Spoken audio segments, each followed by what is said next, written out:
You've been going at it with JD Vance. Hmm. I don't know if he's responded, but I have seen you on an interview saying you prefer Gavin Newsom because he's a Chad. Correct. So let's break that down.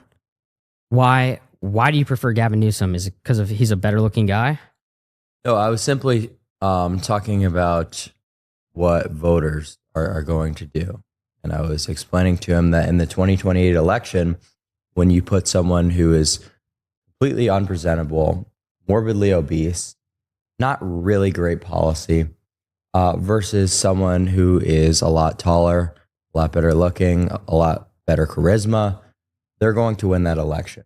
And that's just an answer that Michael Knowles didn't want to hear because he knows in the end that that's how it's been. You know, you look at the JFK election, that was a perfect example of that.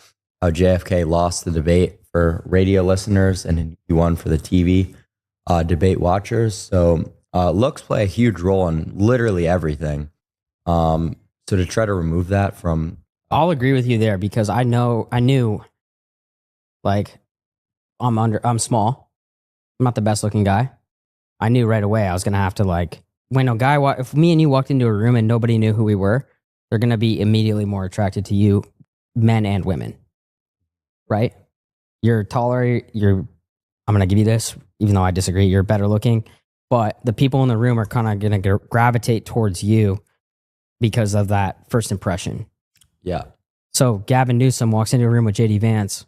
On that point, I would agree that Gavin Newsom's probably going to draw or have a bigger draw because he's this outgoing. And what did you call JD Vance? A robot or some shit? Obese. Oh, okay. JD Vance is obese.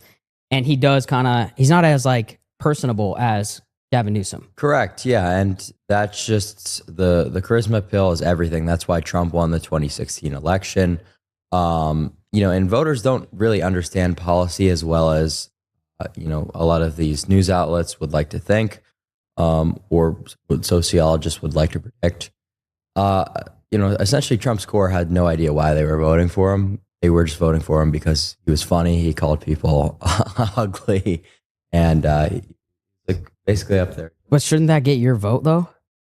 What? If he's like out there being transparent, calling whatever women ugly, saying crazy stuff, isn't that something that you can familiarize with because you kind of say the same stuff? I mean, yeah, I have no problem with that. I think that should be how politics kind of are. Politics are a circus act to me.